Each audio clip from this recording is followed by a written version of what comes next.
ਜਦੋਂ ਆ ਦੋਨੋਂ ਚਾਰजेस ਮੇਰੇ ਇਕੁਅਲ ਸਟਰੈਂਥ ਦੇ ਹੈ ਨਾ ਤੇ ਉਦੋਂ ਤਾਂ ਨਿਊਟਰਲ ਪੁਆਇੰਟ ਐਗਜ਼ੈਕਟ ਮਿਡਵੇ ਹੈਗਾ ਵਾ, ਠੀਕ ਹੈ।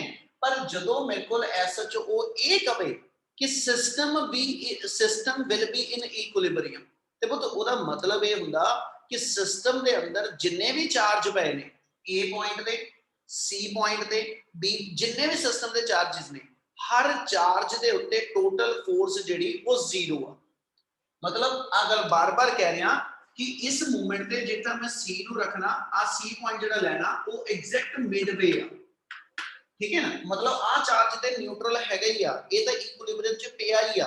जे सिस्टम इक्विलिब्रियम च हैगा ते सिस्टम दे अंदर A पॉइंट ते टोटल फोर्स या B पॉइंट ते टोटल फोर्स या C पॉइंट ते टोटल फोर्स, हर चार्ज दे उत्ते टोटल फोर्स जेडी वो जीरो आ। क्या आ गल समझ लगी? yes sir तो इनु सॉल्व करना आपा ये कह देने कि अपने को टोटल डिस्टेंस जेड़ा वा जे क्वेश्चन च नहीं दिता होया ते इनु तुसी r मान लो, ठीक है जी। ਇਹਦੇ ਤੋਂ डिस्टेंस जेड़ा होएगा क्योंकि चार्ज इक्वल स्ट्रेंथ दे आ ते ए चार्ज इक्विलिब्रियम च उदों ही आएगा जे एग्जैक्ट मिडवे पिया होएगा। इसलिए इस a तो ਇਹਦਾ डिस्टेंस जेड़ा वो मेरे को r/2 आ जू। yes sir yes system equilibrium, मैं एक वर्ड पे बार-बार स्ट्रेस दे रहा जेडी थोड़ी गल ध्यान नाल समझण वाली कि जे तो चार्ज दी गल कहंदा फिर तो ਅਸੀਂ सिंपल एक लाइन लिख के खत्म कर देनी सी कि एग्जैक्टली मिडवे वो पॉइंट है जी जिथे चार्ज इक्विलिब्रियम च।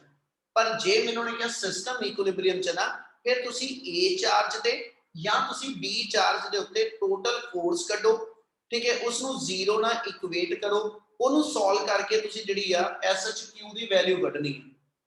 गल समझ आई? yes sir ਹੁਣ ਆਪਾਂ ਇੱਥੇ ਆ ਚੀਜ਼ ਲਿਖ ਰਹੇ ਇਸ ਵੇ ਨਾ, for system to be in equilibrium, for system to be in equilibrium, ठीक है, resultant force on A should be zero. ਆਪਾਂ A ਉਹ ਪੁਆਇੰਟ ਮੰਨ ਲਿਆ जिथे आप रिजल्टेंट फोर्स कढनी है बेटा। ते पुत A वाला चार्ज ਇਹਦਾ मतलब मेरा टेस्ट चार्ज हो गया, ये तो पहले समझ लो A वाला चार्ज मेरा टेस्ट चार्ज हो गया, ठीक है। ते C ते B ते जेड़ा चार्ज पिया ये दो मेरे सोर्स चार्ज हो गए। क्या आ गल समझ लगी? yes sir चार्ज ते फोर्स कढन लगे हो वो A चार्ज आ ते जेड़े चार्ज ते फोर्स कढी जो टेस्ट चार्ज हुंदा ते आ दोनों दे दोनों मेरे सोर्स चार्ज बन गए। yes sir ਪਰ ਸਰ ਕੁਐਸਚਨ ਚ ਆਪਾਂ ਨੂੰ ਕਿਹਾ A ਤੇ ਫੋਰਸ ਕੱਢਣ ਲਈ ਨਹੀਂ ਲਾਲੇ ਤੁਸੀਂ ਪੁੱਤ A ਤੇ ਕੱਢ ਦਿਓ ਭਾਵੇਂ ਤੁਸੀਂ B ਤੇ ਕਹਿ ਦਿਓ, ਕਿਸੇ ਇੱਕ ਜਿਹੜੇ ਮਰਜ਼ੀ ਤੇ ਦੋਨੋਂ ਸੇਮ ਆਇਡੈਂਟੀਕਲ ਕੰਡੀਸ਼ਨਸ ਹੈਗੀ। ਉਹਨੇ ਮੈਨੂੰ Okay, sir. ਕਿਹਾ ਮੈਂ ਬਾਰ-ਬਾਰ ਇੰਨੀ ਦੇਰ ਤੱਕ ਇੱਕ ਲਾਈਨ ਤੇ ਸਟ੍ਰੈਸ ਦੇ ਰਿਹਾ, ਮੈਨੂੰ ਨੇ ਕਿਹਾ ਸਿਸਟਮ ਇਕੁਇਲਿਬਰੀਅਮ ਚ ਤੁਹਾਡਾ, ਤੇ ਸਿਸਟਮ ਇਕੁਇਲਿਬਰੀਅਮ ਦਾ ਮਤਲਬ ਇਹ ਆ ਕਿ ਹਰ ਚਾਰਜ ਦੀ ਰਿਜ਼ਲਟੈਂਟ ਫੋਰਸ ਜ਼ੀਰੋ ਆ। ਇੱਥੇ ਤਾਂ ਜ਼ੀਰੋ ਹੈਗੀ ਆ, ਜਿੰਨਾ ਇਸ ਚਾਰਜ ਨੇ ਇਹਨੂੰ ਅਟਰੈਕਟ ਕਰਨਾ ਉਨਾ ਹੀ ਇਸ ਚਾਰਜ ਨੇ ਇਹਨੂੰ ਅਟਰੈਕਟ ਕਰਨਾ। ਇਹ ਤਾਂ ਪਹਿਲਾਂ ਹੀ ਨਿਊਟਰਲ ਹੈਗਾ। ਜੇ ਸਿਸਟਮ ਇਕੁਇਲਿਬਰੀਅਮ ਚ ਆ ਤੇ ਫਿਰ A ਤੇ ਵੀ ਟੋਟਲ ਫੋਰਸ ਜਾਂ B ਦੇ ਉੱਤੇ ਵੀ ਟੋਟਲ ਫੋਰਸ ਜ਼ੀਰੋ ਆ। ਤੁਸੀਂ ਇੱਕ ਦੇ ਉੱਤੇ ਉਹ ਟੋਟਲ ਫੋਰਸ ਨੂੰ ਜ਼ੀਰੋ ਨਾਲ ਸੋਲਵ ਕਰੋ। ਗੱਲ ਸਮਝ ਆਈ? yes देयरफॉर अपने को ਜਿਹੜੀ ਕੰਡੀਸ਼ਨ ਆਏਗੀ ਆਪਾਂ ਫੋਰਸ ਲਿਖੀਏ, ਇੱਕ ਫੋਰਸ ਜਿਹੜੀ ਹੋਏਗੀ A ਚਾਰਜ ਦੇ ਉੱਤੇ ਜਿਹੜੀ ਲੱਗੀ that is the force exerted by C, ठीक है, plus force exerted by B। यानी आ दो फोर्सेस ਜਿਹੜੀਆਂ ਨੇ ਇਹ ਦੋਨੋਂ A ਦੇ ਉੱਤੇ ਮੇਰੇ ਕੋਲ ਐਕਟ ਕਰਦੀਆਂ ਪਈਆਂ, ठीक है। ਤੇ ਇੱਕ ਵੇਲੇ ਜੇ FC ਫੋਰਸ ਕੱਢਣੀ ਆ, ਇੱਕ ਵਾਰੀ ਸਮਝ ਲਿਓ ਗੱਲ ਨੂੰ ਪਹਿਲਾਂ।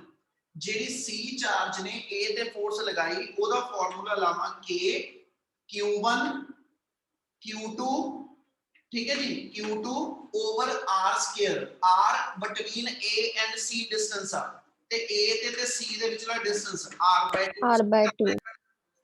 ਦੂਜੀ ਵਾਲੀ B ਫੋਰਸ ਜਿਹੜੀ ਆ ਉਹ ਇਸ B ਵਾਲੇ ਚਾਰਜ ਨੇ ਇਹਦੇ ਉੱਤੇ ਲਗਾਣੀ ਆ। ਇਹਦਾ ਮਤਲਬ K Q1 ਮਾਈਨਸ ਤਾਂ ਨਹੀਂ ਲੈ ਰਿਹਾ, ਮਾਈਨਸ ਸਿਰਫ ਡਾਇਰੈਕਸ਼ਨ ਦੱਸਣ ਵਾਸਤੇ ਆ, ਮੈਗਨੀਟਿਊਡ ਇਹਦਾ E ਗਿਵਨ ਆ into Q2 over distance between B and A, ਤੇ between B and A R square ਆ ਜੋ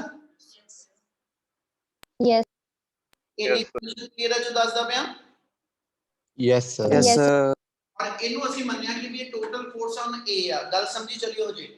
ਕੁਐਸਚਨ ਚ ਉਹਨੇ ਕਿਹਾ पर मैं आ स्टेप लिख देना बेटा दोबारा, इथों मैंने पता क्या आ स्थान ते रिफ्लेक्शन हैगी आ। इथे ਆਪਾਂ लिखिया k into e by r square। मैं नेक्स्ट लाइन क्लियर कर देना बेटा। ਉਹਨੇ ਆਪਣੇ ਕੁਐਸਚਨ 'ਚ ਕਿਹਾ ਵਾ ਕਿ ਜਿਹੜੀ ਟੋਟਲ ਫੋਰਸ ਔਨ A ਹੈ ਨਾ ਉਹ 0 ਆ, ਯਾਨੀ according to question FA the value ਯਾਨੀ ਜੇ ਚਾਰਜ A ਇਕੁਇਲਿਬ੍ਰੀਅਮ 'ਚ ਆ ਤੇ ਉੱਤੇ ਟੋਟਲ ਫੋਰਸ 0 ਆ। ਇਹਦਾ ਮਤਲਬ ਤੁਸੀਂ ਕੀ ਕਰੋਗੇ, ਆ ਜਿੰਨੀ ਸਮ ਟੋਟਲ ਆਈ ਆ ਇਹਨੂੰ 0 ਨਾਲ ਇਕੁਏਟ ਕਰ ਦੋ। ਇਹਦਾ ਮਤਲਬ ਆਪਣੇ ਕੋਲ ਵੈਲਿਊ ਆ ਗਈ KQE over r square into 4 plus आ गया मेरे को के E square over are square, ठीक है, इक्वल टू 0। क्या इतना क्लियर है जी? Yes, sir. नहीं सर, एक बार रिपीट करियो, क्यू ई कितना आया? लड़े ਆਪਾਂ ਆ ਕੀਤਾ ਪੁੱਤ, ਆਪਾਂ C ਤੇ A ਦੇ ਵਿਚਲੇ ਚਾਰਜ ਦੇ ਵਿਚਲੀ ਫੋਰਸ ਲਿਖਣੀ ਆ ਤੇ C ਤੇ ਚਾਰਜ Q ਕੂਲਮ ਪਿਆ, A ਤੇ ਚਾਰਜ ਮੇਰੇ ਕੋਲ E ਕੂਲਮ ਆ। ਇਹਦਾ ਮਤਲਬ ਫੋਰਸ ਦਾ ਕੀ ਫਾਰਮੂਲਾ ਹੋ ਗਿਆ K Q1 Q2 over square of distance, ਤੇ distance A ਤੇ C ਦੇ ਵਿਚਲਾ r/2 ਕਲੀਅਰ ਹੈ? ਹਾਂਜੀ ਸਰ, ਲੱਗ ਗਿਆ ਪਤਾ। ਚਲ ਹੁਣ ਜੇ ਇਹਨੂੰ ਸੋਲਵ ਕਰਨਾ ਆਪਾਂ, ਠੀਕ ਹੈ, ਸਾਰੀ ਟਰਮ 0 ਨਾਲ ਇਕੁਏਟ ਹੋ ਰਹੀ, ਕਾਮਨ ਕੱਢ ਲਓ ਪਹਿਲਾਂ, k e square by r square common ਆ ਜਾਏਗਾ, k e square by r square common ਆ ਜਾਏਗਾ, ਠੀਕ ਹੈ ਜੀ। ਆਪਣੇ ਕੋਲ ਜਿਹੜੀ ਟਰਮ ਆ ਗਈ ਇਧਰੋਂ ਬਚ ਜਾਣਾ ਆਪਣੇ ਕੋਲ k e square by r square ਦੇ ਵਿੱਚੋਂ 4 into q ਔਰ ਇਹਦੇ ਵਿੱਚੋਂ ਮੇਰੇ ਕੋਲ ਐਸਐਚ ਕਾਮਨ ਦੇ ਵਿੱਚੋਂ ਕੀ ਰਹਿ ਗਿਆ ਜੀ, 1 ਹੀ ਰਹਿ ਗਿਆ। Yes sir. इस सारी टर्म इक्वल टू 0, ठीक है, ते आ सारी टर्म जो के जे मैं 0 वाला ले जाऊं ते इक्वल टू 0 आ जाऊं। Yes, sir.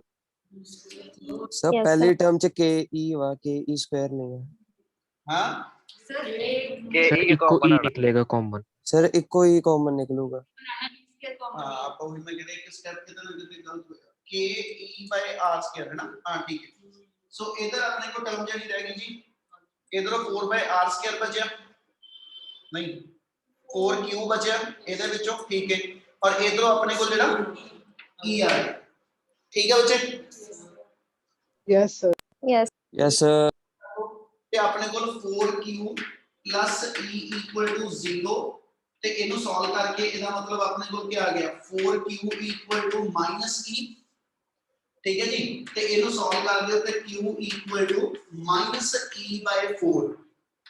ਆਪਾਂ ਨੂੰ ਦੋ ਚੀਜ਼ਾਂ ਇਹ ਤੋਂ ਪਤਾ ਲੱਗ ਜਾਣੀਆਂ, ਇੱਕ ਆਪਾਂ ਨੂੰ ਕੋਲ ਆ ਗਿਵਨ ਹੈ ਕਿ ਜਿਹੜਾ ਚਾਰਜ ਆਪਾਂ ਕੈਲਕੂਲੇਟ ਕੀਤਾ ਉਹ ਨੈਗੇਟਿਵ ਚ ਹੋਏਗਾ, ਉਹਦੀ ਸਟਰੈਂਥ ਨੈਗੇਟਿਵ ਚ ਹੋਏਗੀ ਤੇ ਉਹਦੀ ਵੈਲਿਊ 1/4 ਆਫ e ਦੇ ਇਕੁਅਲ ਹੋਣੀ ਚਾਹੀਦੀ।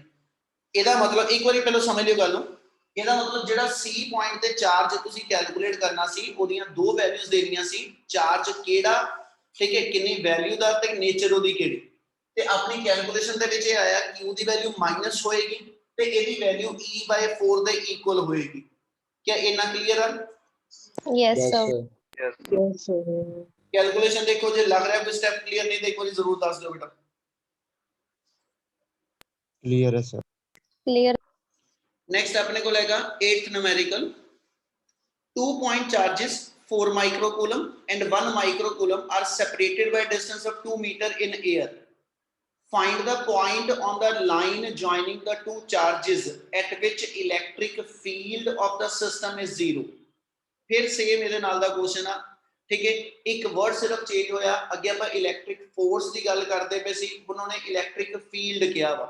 मैं एक बारी फॉर्मूले ਨਾਲ रिकॉल कराना, ਦੋਨਾਂ 'ਚ डिफरेंस ਇਹ ਆ, फोर्स ਨੂੰ ਜਦੋਂ ਲਿਖੀਦਾ ਬੇਟਾ ਆਪਣਾ formula K Q1 Q2 by r square ਆ, ਤੇ ਜੇ ਇਲੈਕਟ੍ਰਿਕ ਫੀਲਡ ਲਿਖਦੇ ਹੋ ਤੇ ਆਪਣਾ formula K Q by r square।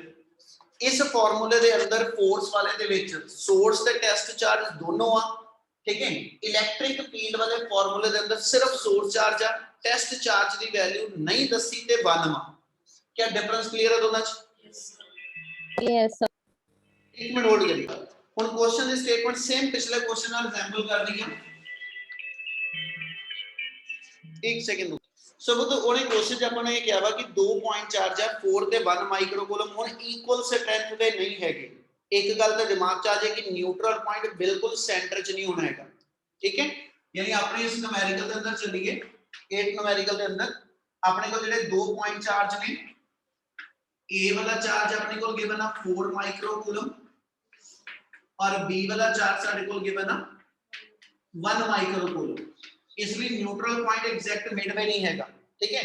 किसी भी एक साइड तो ओदा डिस्टेंस ਆਪਾਂ ਐਸ ਸੱਚ डिफाइन कर ਦਾਂਗੇ अपने को कुछ टोटल गैप देखो कितना गिवन है, ਉਹਨੇ ਕਿਹਾ ਜੀ 2 मीटर टोटल गैप आ, ਤੇ ਜੇ ਕੋਈ टोटल 2 मीटर गिवन आ, ठीक है, एक पासे ओदा डिस्टेंस x आ जाए, ठीक है, ਤੇ ਦੂਜੇ ਪਾਸੇ ओदा डिस्टेंस में इक्वल 2 - x आ जाएगा।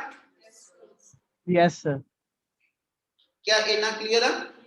Yes Yes, sir, yes sir, ईओ पॉइंट आ जिथे तुसी टेस्ट चार्ज रखना वा, ਉਹਨੇ क्वेश्चन जे किया वा find the point on the line joining the charges at which electric field of the system is 0।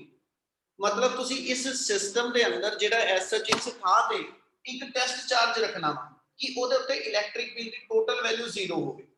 हुन पहला वर्ड इथे जेड़ा चार्ज रखूंगा वो पॉजिटिव और नेगेटिव कुछ भी हो सकदा, वो मेरा टेस्ट चार्ज है। टेस्ट चार्ज की वैल्यू क्वेश्चन च कोई नहीं दी हुई, ਇਹਦਾ ਮਤਲਬ ਸਾਡੇ ਲਈ ਟੈਸਟ ਚਾਰਜ ਜਿਹੜਾ ਅਸੀਂ ਸਪੋਜ਼ ਕਰਾਂਗੇ ਉਹ +1 ਕੂਲਮ ਹੋਏਗਾ। क्या ਇੰਨੀ ਗੱਲ ਕਲੀਅਰ? यस Yes, सर, ਜੇ ਮੈਂ ਇੱਥੇ ਮੰਨ ਕੇ ਚੱਲਦੇ +1 ਕੂਲਮ ਚਾਰਜ ਪਿਆ ਤੇ ਆ A ਚਾਰਜ ਜਿਹੜਾ ਪੋਜ਼ਿਟਿਵ ਆ ਉਹ ਇਹਨੂੰ ਰਿਪੈਲ ਕਰੋ। Yes, sir.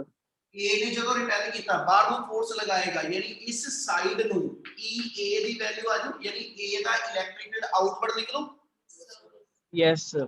ਇਹਦੇ B ਚਾਰਜ ਵੀ ਪੋਜ਼ਿਟਿਵ ਆ, ਪੋਜ਼ਿਟਿਵ ਨੂੰ ਰਿਪੈਲ ਕਰੂਗਾ, ਇਸ ਸਾਈਡ ਨੂੰ ਉਹਦੀ ਐਰੋ ਹੈਡ ਦੀ ਡਾਇਰੈਕਸ਼ਨ ਜਾਏਗੀ, ਯਾਨੀ ਇਸ ਸਾਈਡ ਨੂੰ ਮੇਰਾ EB ਆ ਜਾਊ। Yes, sir.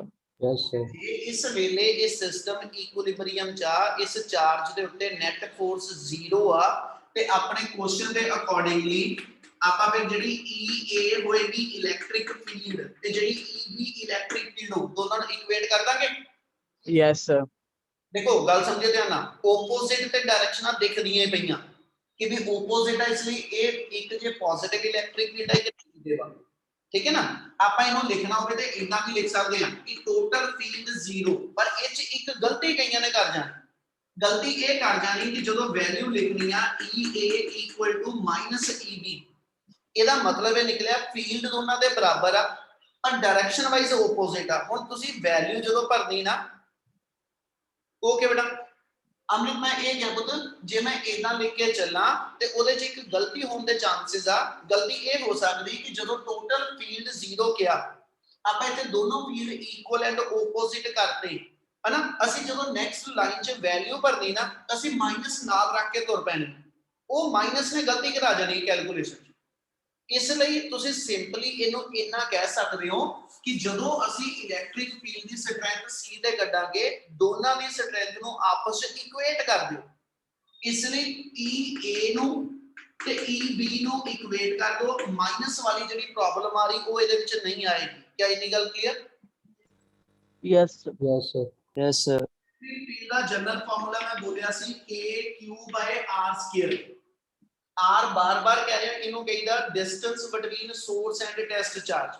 एक बारी मेरे सोर्स चार्ज 4 माइक्रोकूलम है ते टेस्ट चार्ज 1 वा, एक बारी सोर्स चार्ज 1 माइक्रोकूलम है ते टेस्ट चार्ज 1 वा। EA लिखना होया ते फार्मूला आ गया K * 4 माइक्रोकूलम ओवर R² ते R डिस्टेंस A ते C दे विचला वा ते A और C दे विचला डिस्टेंस x² आ जाओ। Yes, sir. इक्वल टू करना EB नु, EB दी value K * 1 microcoulomb over R² ते ओदो R² दी वैल्यू 2 - x दा स्क्वायर आ जाओ। Yes, sir. तो ਇਹਨਾਂ न्यूमेरिकल ची कंडीशन दसन लगिया दिमाग च रखियो, नहीं तो अगे कैलकुलेशन लेंथी हो जाणगियां।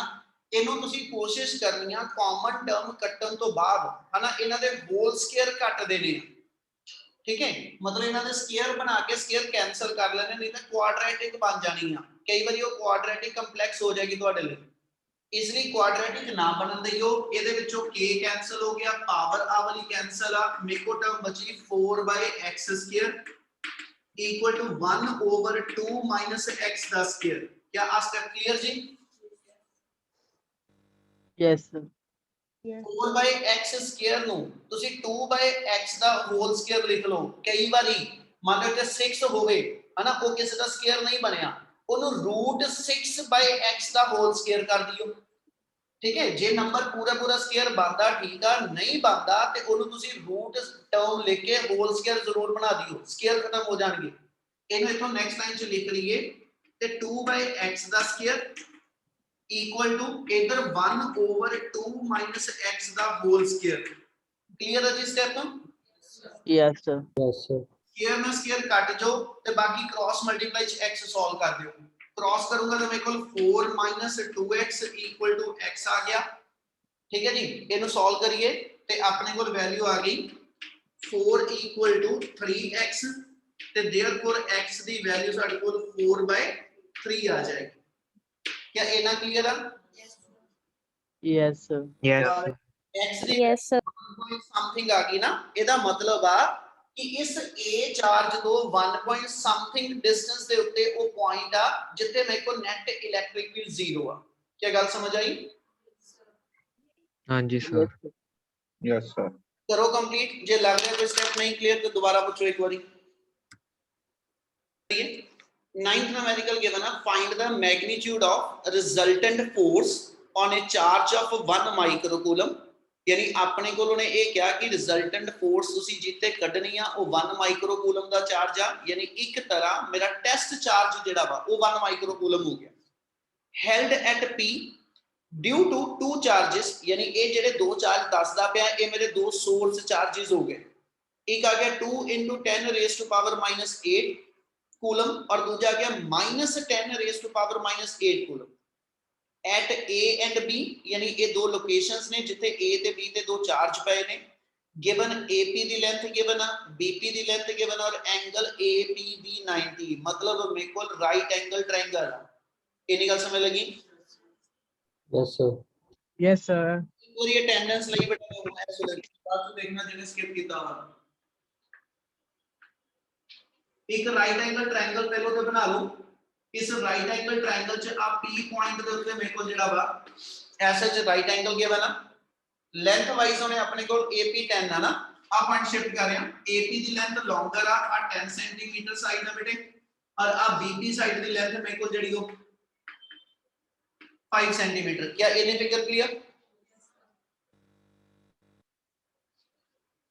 ਓਏ ਹੈਗੇ ਕਿ ਗਏ? Yes, sir. A ਤੇ ਚਾਰਜ ਆਪਣੇ ਕੋਲ ਪਿਆ ਕਿੰਨਾ ਜੀ?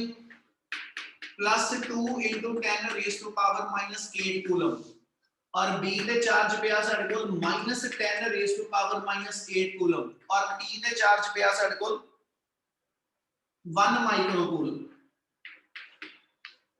क्लियर है फिगर? Yes, sir. उन्होंने yes sir, रिजल्टेंट फोर्स ਜਿਹੜੀ ਆ ਉਹ ਤੇ ਸਿਰਫ ਫਿਗਰ ਧਿਆਨ ਨਾਲ ਸਮਝ ਲਿਓ, ਹੋਰ ਕੁਝ ਨਹੀਂ ਹੈਗਾ। ਤੁਸੀਂ ਰਿਜ਼ਲਟੈਂਟ ਫੋਰਸ P ਤੇ ਕੱਢਣੀ ਆ। ਹੁਣ P ਪੁਆਇੰਟ ਤੇ ਇਹਦਾ ਮਤਲਬ ਆ A ਔਰ B ਦੋਨੋਂ ਚਾਰਜ ਜਿਹੜੇ ਨੇ ਉਹ ਇੱਥੇ ਫੋਰਸ ਲਗਾ ਰਹੇ ਆ। A ਤੇ ਜਿਹੜਾ ਚਾਰਜ ਪਿਆ ਇਹਦੀ ਫੋਰਸ ਜੇ ਮੈਂ P ਤੇ ਕੱਢਣੀ ਆ, A ਵਾਲਾ ਚਾਰਜ P ਵਾਲੇ ਸਾਈਡ ਨੂੰ ਕੀ ਕਰੇਗਾ? Repel. ਰਿਪੈਲ ਕਰੇਗਾ। ਇਹਦਾ ਮਤਲਬ ਜੇ A ਨੇ P ਨੂੰ ਧੱਕਾ ਮਾਰਿਆ ਤੇ ਇਹਨੇ ਇਧਰ ਨੂੰ ਬਾਹਰ ਨੂੰ ਫੋਰਸ ਲਗਾਣੀ ਆ। ਕਲੀਅਰ ਹੈ ਜੀ ਇਹ ਗੱਲ? Yes, हाँ जी sir. सर। Yes, sir. ਠੀਕ ਹੈ। Yes, sir. ਜਿਹੜਾ B ਤੇ ਚਾਰਜ ਪਿਆ ਮੇਰੇ ਕੋਲ ਮਾਈਨਸ ਵਾਲਾ, ਇਹ ਮਾਈਨਸ ਵਾਲਾ ਚਾਰਜ ਇਸ P ਵਾਲੇ ਚਾਰਜ ਨੂੰ ਕੀ ਕਰੂਗਾ? ਅਟਰੈਕਟ ਕਰੂਗਾ।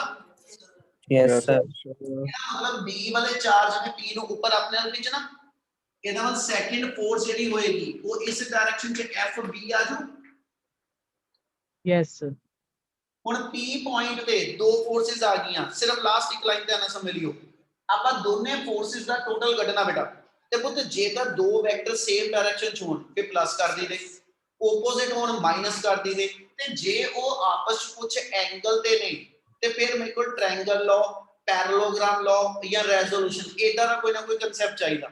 ਇਸ ਵੇਲੇ ਇੱਥੇ ਜਿਹੜੇ ਦੋ ਵੈਕਟਰ ਆ ਇਹ ਕਿੱਦਾਂ ਜੁੜੇ ਇੱਕ ਦੂਜੇ ਨਾਲ? Head to Hand to hand. 90 degree.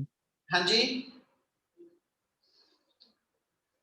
ਆ ਦੋ ਵੈਕਟਰ ਆ ਇਹ ਕਿੱਦਾਂ ਜੁੜੇ ਆ? Tail to tail. tail to tail। Tail to tail. Tail to tail ਜੁੜੇ ਆ। ਆਪਾਂ ਇਹਦਾ ਇੱਕ ਇੱਥੇ ਪੈਰਲਲੋਗ੍ਰਾਮ ਕੰਪਲੀਟ ਕਰ ਦਈਏ ਤੇ ਆ ਪੈਰਲੋਗ੍ਰਾਮ ਦਾ ਡਾਇਗੋਨਲ ਜਿਹੜਾ ਹੋਏਗਾ ਉਹ ਇਹਦਾ ਰਿਜ਼ਲਟੈਂਟ ਬਣ ਜੂ। Yes, sir. Yes, sir. Yes, sir.